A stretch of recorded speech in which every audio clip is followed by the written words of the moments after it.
இயேசுவுக்கே புகழ். இயேசுவில் பிரியமானவர்களே, என்று நம் ஆண்டவர் யோபு 23 அதிகாரம் 10 இவ்வாறு நம்மோடு பேசுகின்றார். என்னை அவர் புடமிட்டால் நான் பொன் போல் துலங்கிடுவேன். அதிகாலை நேரத்துல நம்முடைய தகப்பண்ட பாதத்துல ஆர்வமாய் ஆவலோடு அவருடைய வார்த்தையை கேட்பதற்காக ஒவ்வொருவரும் இன்றைக்கு இந்த நேரத்தை நாங்கள் ஒதுக்கி இருக்கிறோம். ஆண்டவர் நமக்கு இந்த வாய்ப்பை கொடுத்திருக்கிறார். இந்த புதிய நாளில் அவருடைய வார்த்தையை நாங்கள் கேட்பதற்கு நமக்கு மீண்டுமாக ஒரு சந்தர்ப்பத்தை கொடுத்திருக்கிறார். அதற்காக நாங்கள் அவருக்கு நன்றி சொல்லுவோமா?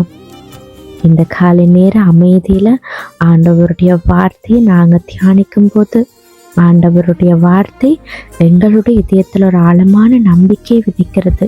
வாழ்க்கையில் நாங்கள் சந்திக்கிற சோதனைகள், வேதனைகள், கண்ணீர்கள் நிறைந்த தருணங்கள் அனைத்தும் வெறும் துன்பங்களாக அல்ல, அவை நம்மை வடிவமைக்கும் இறைவனின் கரங்களாக இருக்கலாம் என்பதை அன்றைக்கு ஆண்டவர் இந்த வார்த்தையினூடாக நமக்கு கற்றுக் கொடுக்கிறார். பொன் என்பது இயற்கையாகவே கிடைக்கும் போது அதில் பல கலப்படங்கள் இருக்கும். அது நெருப்பில் புடமிடப்படும் போது மட்டுமே அதன் உண்மையான மதிப்பும் அழகும் தெரியும். அதுபோலத்தான் எங்களுடைய வாழ்க்கையிலும் சோதனைகள் வரும்போது நாங்கள் ஏன் என்று கேட்காம, ஆனால் இறைவன் நம்மை விட்டு விலகவில்லை, மாறாக நம்முள் இருக்கும் பல வீணங்களை அகற்றி அவருக்கு பிரியமானவர்களாக நம்மை மாற்றிக்கொள்கிறார் என்றதை நாங்கள் உணர வேண்டும். சோதனைகள் வரும்போது நாங்கள் அதில் துவண்டு போகக்கூடாது. ஆண்டவர் எங்களுக்கு அதில் இருந்து விடுதலை தருவார் என்றதை நாங்கள் நம்ப வேண்டும். சில நேரங்களில் எங்களுடைய காத்திருப்பு கடினமாகத்தான் இருக்கும். சில காயங்கள் உடனே ஆறாமல் இருக்கலாம். ஆனால் ஆண்டவர் செய்கிற ஒவ்வொரு செயலுக்கும் பின்னால ஒரு நோக்கம் இருக்குது. நாங்கள் இன்று புரிந்து கொள்ள முடியாத சூழ்நிலைகள் நாளை எங்களுடைய வாழ்க்கையில மிகப்பெரிய ஒரு அற்புதம் நிறைந்த சாட்சியாக மாறும். இந்த காலை நேரத்தில் நம்முடைய இதயங்கள் சோர்வடைந்திருந்தாலும் ஒரு உண்மையாய் மட்டும் நாங்கள் நினைவில் வச்சிருக்க வேண்டும். நம்மை புடமிடும் நெருப்பு நம்மை அழிக்க அல்ல, நம்மை பொன் போல பிரகாசிக்க செய்யத்தான். இறைவன் நம்முடைய பாதை அறிந்திருக்கிறார். அவர் அனுமதிக்கும் ஒவ்வொரு சோதனையும் நம்மை உயர்ந்த நிலைக்கு கொண்டு செல்றதுக்காக மட்டும்தான் இருக்கும். அதனால இந்த நாளை பயத்தோடு இல்லாம ஆண்டவர்கிட்ட மேல முழு நம்பிக்கையோட தொடங்குங்க. அன்றைக்கு யோபு எப்படி தன்னுடைய கஷ்ட காலத்திலையும் அவர் ஆண்டவரை முழுவதுமாக நம்பினாரோ, நாங்களும் அவரை போல ஆண்டவரை முழுவதுமாக நம்பி விசுவசிக்க எங்களுடைய மனதை ஆயத்தப்படுத்துவோம். யோபுவினுடைய வாழ்க்கை நமக்கு மிகப்பெரிய உதாரணம்.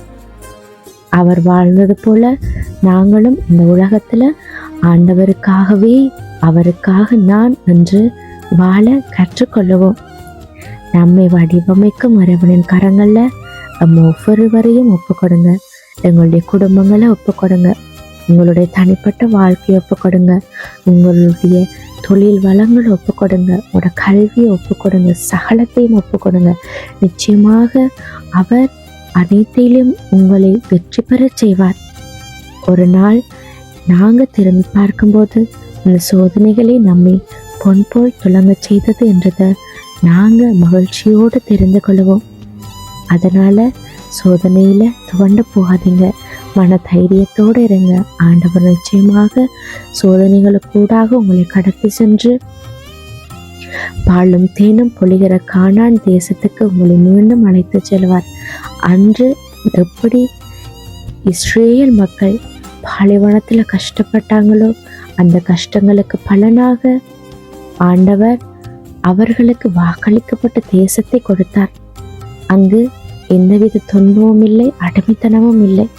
அதுபோலதான் இன்றைக்கு நாங்கள் படுகிற ஒவ்வொரு கஷ்டமும், நாங்கள் படுற ஒவ்வொரு வேதனைகளும், ஒவ்வொரு கவலைகளும், இழப்புகளும் எங்களுடைய எதிர்கால வாழ்வுக்கான ஒரு ஏணிப்படி என்றதை இன்றைக்கு நாங்கள் இந்த வார்த்தையினூடாக புரிந்து கொள்வோம். கண்களை மூடி ஆண்டவர்கிட்ட ஒப்புக்கொடுங்க.